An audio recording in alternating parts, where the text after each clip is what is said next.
Chittagong EPZ এর একটি কারখানায় আগুন লেগেছে। নিয়ন্ত্রণে কাজ করছে ফায়ার সার্ভিসের 16টি ইউনিট। এ বিষয়ে সর্বশেষ তথ্য জানাতে যোগ দিয়েছেন সহকর্মী আলমগীর সবুজ। 16টি ইউনিট কাজ করছে। ইপিজেড এর একটি কারখানায় আগুন লেগেছে।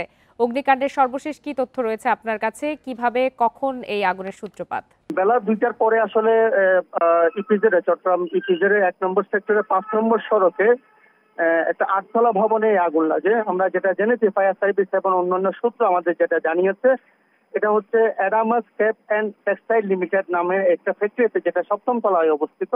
সেখানে প্রথমে আগুন লাগে এবং প্রথমে আগুন কিছুটা নিয়ন্ত্রণে, আমরা যেটা খবর পেয়েছি, নিয়ন্ত্রণে থাকলে পরে দ্রুত আগুন ছড়িয়ে পড়ে এবং আমরা এখানে শ্রমিক এবং এই ক্রিকেটের নানা সূত্রে খবর পেয়েছি, সেখানে অনেক শ্রমিক কাজ করছিল, কিন্তু ওই সময় প্রথমে অনেক শ্রমিক নেমে গেছে বলে আমরা খবর পেয়েছি, কিন্তু এখনো পর্যন্ত কোনো শ্রমিক সেখানে আটকা আছে কিনা আমরা নিশ্চিত করতে পারিনি। এবং ওই ভবনে আমরা যেটা খবর পেয়েছি, সেখানে মেডিকেল ইকুইপমেন্ট এর গুদাম রয়েছে বলে আমরা জেনেছি। এই কারণে ফায়ার সার্ভিসের কর্মকর্তারা ধারণা করছেন এই কারণে আগুন দ্রুত ছড়িয়ে পড়েছে এবং এখন পর্যন্ত সেখানে ফায়ার সার্ভিসের প্রথমে 4টা, পরে 6টা এবং 12টার পরে 15টা ইউনিট এখন কাজ করছে এবং পাশাপাশি নৌবাহিনীর ফায়ার ইউনিটও কাজ করছে বলে আমাদেরকে জানিয়েছেন।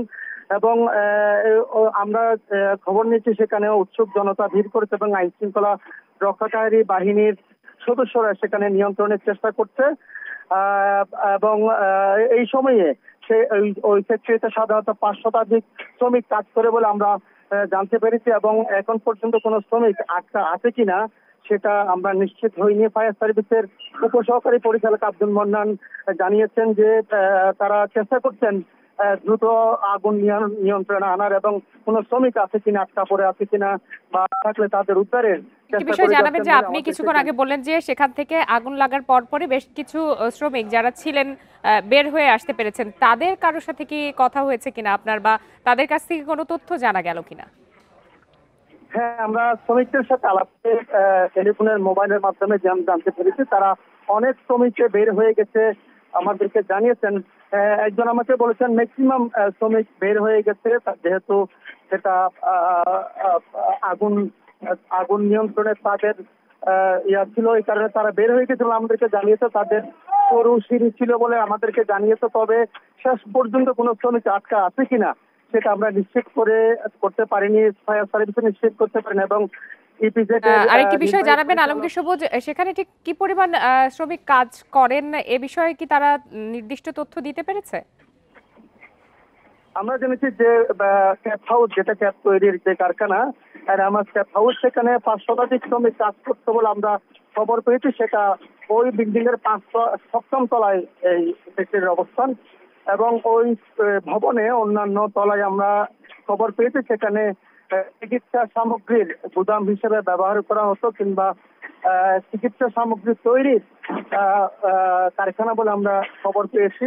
এই কারণে ফায়ার সার্ভিস এবং চট্টগ্রাম ইপিজেড এর নির্বাহী পরিচালক আব্দুল সুবহান জানিয়েছেন যে সেখানে আগুনটা দ্রুত বাড়ছে এবং কোনো কারণে আর কোনো শ্রমিক আটকা আছে কিনা তারা এখনো নিশ্চিত হতে পারেনি। তারা চেষ্টা করছে আসলে কোনোভাবে প্রাণহানি এবং আহত কমানো যায় কিনা বা না হওয়ার যাতে চেষ্টা, সেটা তারা চালিয়ে যাচ্ছে বলে আমাদেরকে সর্বশেষ যতখানি আমরা আগুনের ভিডিও দেখতে পারছি বা আমাদের হাতে এসে পৌঁছেছে, সেখানে কিন্তু আগুনের তীব্রতা অনেক বেশি মনে হচ্ছে, ঘন ধোঁয়ার কুণ্ডলীও দেখা যাচ্ছে। আসলে আগুনের ভয়াবহতা কতখানি, সেটি নিয়ন্ত্রণে বা নেভানোর প্রক্রিয়া কত দূর এগুলো, সে বিষয়ে আপনি কি জানতে পেরেছেন? হ্যাঁ, আপনাকে শুরুতে যেটা বলছিলাম, প্রথমে আগুন আসলে একটু করে লাগে, পরে 4টা ইউনিট প্রথমে যায়, আমরা ফায়ার সার্ভিস আমাদের যেটা জানিয়েছে। এরপর দ্রুত আসলে আগুন বেড়ে যায় এবং ফায়ার সার্ভিসের এখন 15টা ইউনিট এবং সাথে নৌবাহিনী, যেহেতু নৌবাহিনীর এই এলাকাটা, এই কারণে আপনি নিশ্চয়ই অনুমান করতে পারছেন হতে কি পরিমাণ, যেহেতু 15টা ইউনিট এবং পাশাপাশি নৌবাহিনীর ফায়ার সার্ভিসের ইঞ্জিন কাজ করছে এবং তাদের যে সমস্ত ইকুইপমেন্ট আছে সেগুলি তারা ব্যবহার করছে যাতে আগুন নিয়ন্ত্রণে দ্রুত আনা যায় এবং প্রাণহানি রোধ করা যায়, সেটা চেষ্টা করছে বলে আমাদেরকে নৌবাহিনীর সাথে আমি আলাপ করেছি, তারাও জানিয়েছেন। এবং ফায়ার সার্ভিসের কর্মকর্তারা জানিয়েছেন তাদের সবকটি ইউনিট মূলত সেখানে যোগ দিচ্ছে বলে আমাদেরকে জানিয়েছেন। চট্টগ্রামের যে সমস্ত ইউনিট আছে সবগুলি বিভিন্ন জায়গা থেকে একে একে যোগ দিচ্ছে। সর্বশেষ আমরা জেনেছি 16টা ইউনিট 16টা ইউনিট ফায়ার সার্ভিসে যোগ দিয়েছে এবং নৌবাহিনীর যে ফায়ার সার্ভিসের ইউনিট আছে তারাও যোগ দিয়ে আগুন নিয়ন্ত্রণের চেষ্টা করছে বলে সর্বশেষ আমরা জানতে পেরেছি। আলমগীর সবুজ, পর্যাপ্ত পানির ব্যবস্থা আছে কিনা আশপাশে? আর ইপিজেড এর একটি কারখানা, এখানে নিশ্চয়ই নিজস্ব অগ্নি নির্বাপন ব্যবস্থাও ছিল, সেটি তো নিয়ম অনুযায়ী থাকার কথা। যেহেতু ইপিজেড এর ভেতরে আসলে তাদের নানা ধরনের ব্যবস্থাপনা থাকে, আমরা সাধারণত যেহেতু এই কারখানাগুলো অ্যাকর্ড অ্যালায়েন্সের আওতায়, অ্যাকর্ড অ্যালায়েন্স মানে হচ্ছে তাদের অগ্নি নির্বাপন ব্যবস্থা সহ কিছু বিধান আছে, সেই বিধানের সবকিছু পূরণ করে তাদেরকে সেখানে কাজ করার অনুমতি দেওয়া হয় সাধারণত। এবং যেহেতু ইপিজেড এর ভেতরে, এই কারণে এইগুলি অ্যালায়েন্সের আওতায় আছে, সে কারণে তাদের অগ্নি নির্বাপনের যে সমস্ত ব্যবস্থাপনা, নিজস্ব ব্যবস্থাপনা, সেগুলি থাকার কথা। এবং এখন পর্যন্ত আমরা জেনেছি, এখন পর্যন্ত ফায়ার সার্ভিসের যে সমস্ত ইউনিটের যে পানি সেগুলি ব্যবহার করা হচ্ছে, তাদের প্রয়োজন হলে তারা পার্শ্ববর্তী বিভিন্ন পুকুর, সাধারণত এখানে অবশ্য পুকুর নেই, তারপরে পাশের যেহেতু বসতি আছে সেখানে পুকুরের সাথে তারা সংযুক্ত করবে হয়তোবা। তাদের যে এখন পর্যন্ত তাদের ফায়ার সার্ভিস যে সমস্ত পানির যে ভাউচার আছে সেগুলি থেকে পানি ব্যবহার করছে এবং পরবর্তীতে তাদের প্রয়োজন হলে পরে তারা অন্য ব্যবস্থায় যাবে। তবে ইপিজেড এর ভেতরে যেহেতু, আমি আবারও বলছি, সাধারণত এখানে অ্যাকর্ড অ্যালায়েন্সের আওতাধীন যে সমস্ত তাদের শর্ত আছে সেই শর্ত পূরণ করে এখানে তাদের কাজ করতে দেওয়া হয়, এই কারখানাগুলি চালাতে দেওয়া হয়। এই কারণে প্রাথমিক ধারণা করা হচ্ছে তাদের অগ্নি নির্বাপনের যে নিজস্ব ব্যবস্থাপনা বা সেগুলি আছে, বিশেষ করে প্রশস্ত সিঁড়ি কিংবা একাধিক দরজা বের হওয়ার, এই সমস্ত এই অ্যাকর্ড অ্যালায়েন্সের আওতায় থাকে এই কারখানা আছে বলে আমরা প্রাথমিকভাবে জানতে পেরেছি। ফলে হয়তো আপনি শুরুতেই যেমনটি জানিয়েছেন যে কারখানার বেশ কিছু শ্রমিক, মানে প্রচুর সংখ্যক শ্রমিক সেখান থেকে বের হয়ে আসতে পেরেছেন নিরাপদে। তাদের সাথে আপনার কথাও হয়েছে, তারা কি এটুকু বলতে পেরেছেন যে কখন কোন তলায় কিসের মাধ্যমে তারা আগুন দেখেছেন বা কিভাবে আগুন লেগেছে? যদিও খুবই প্রাথমিক পর্যায়ে আছে এবং তারা নিশ্চয়ই আতঙ্কিত ছিলেন বের হওয়ার সময়, তারপরেও তারা কি এ বিষয়ে কোনো ধরনের তথ্য দিতে পেরেছেন আপনাদেরকে? হ্যাঁ, আমরা কথা বলার সময় তাদের ভিতরে আতঙ্ক তো দেখেছি এবং আশেপাশে আমরা দেখেছি অনেক আতঙ্কগ্রস্ত হয়ে মানুষ যে আগুনের লেলিহান শিখা দেখে আশেপাশের মানুষ দৌড়াতে দেখেছি। এবং তারা বলেছেন প্রথমে তারা সাততলায় যেটা বলছিলাম ক্যাপ তৈরির কারখানা, সেখান থেকে আগুনের সূত্রপাত হয়। তবে কি কারণে আগুনটা লেগেছে সেটা কেউ নিশ্চিত করে বলতে পারেনি। তারা আসলে স্বাভাবিকভাবে, আপনি নিশ্চয় জানেন যে এই সময়ে মানুষের এগুলি দেখার সুযোগ থাকে না, তারা তাদের জীবন বাঁচানোর তাগিদে আগে দৌড়ে নেমে যাওয়ার চেষ্টা করে। আমি যাদের সাথে আলাপ করেছি তারা ওই ধরনের ছিল এবং তারা যেটা বলেছে যে তারা সাততলায়, যেটা অ্যাডামাস ক্যাপ হাউস, যেটা সেখানে আগুন লাগার প্রথমে দেখেছে এবং আগুনটা সেখানে মূলত ছড়িয়ে পড়েছে এবং আশেপাশে হয়তোবা সেটা ছড়াতে পারে। এখন পর্যন্ত আসলে ওইদিকে যাওয়ার সুযোগ নেই।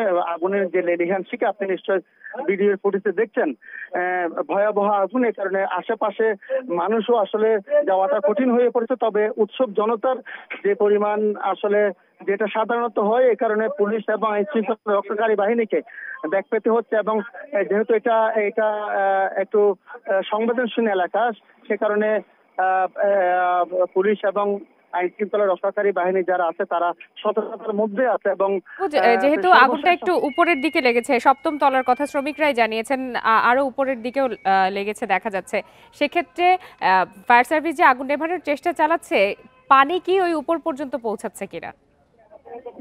আমরা দেখেছি ওরা ফায়ার সার্ভিসের লোকজন, আমরা আশেপাশের যে সমস্ত বৈদ্যুতিক খুঁটি আছে আমরা দেখেছি সেখানে বৈদ্যুতিক তারেও আগুন লেগেছে। আমরা দেখেছি ফায়ার সার্ভিসের কর্মীরা চেষ্টা করছে উপরের দিকে আগুন নেভানোর, তাদের যে সমস্ত সিঁড়ি আছে সে সমস্ত সিঁড়ি ব্যবহার করে তারা চেষ্টা করছে উপরের দিকে আগুন নেভানোর।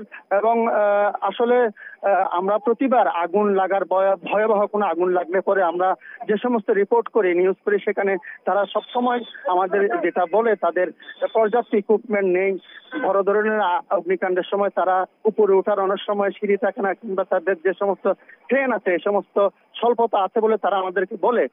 এবারও হয়তো তারা বলছে তাদের এই সংকটের মধ্যেও তারা তাদের যে সর্বোচ্চ ইকুইপমেন্ট আছে তারা ব্যবহার করছে এবং সেটা দিয়ে চেষ্টা করছি। এবং আমরা দেখছি এখানে অন্যান্য যে কারখানা আছে, এখানে তো অনেক কারখানা, এখান থেকে শ্রমিকদের আমরা বের হয়ে যেতে দেখছি। হয়তো অনেকে ছুটি হয়েছে, কিংবা অনেকে আগে ছুটি দিয়ে দিয়েছে মনে হচ্ছে। অনেক হাজার হাজার শ্রমিক বের হয়ে যাচ্ছে এখান থেকে, ইপিজেড থেকে। তো সর্বশেষ যেটা আমাদেরকে ফায়ার সার্ভিসের কর্মীরা বলছেন, তারা তাদের সর্বোচ্চ চেষ্টা করছে, তাদের যে সমস্ত ইকুইপমেন্ট আছে, স্বল্প যন্ত্রপাতি, সে সমস্ত ব্যবহার করে তারা তাদের আগুন নেভানোর চেষ্টা করে যাচ্ছে। চালিয়ে যাচ্ছেন। জি, আলমগীর সবুজ, আপনিও নিরাপদ দূরত্ব বজায় রেখে তথ্য সংগ্রহ করতে থাকুন।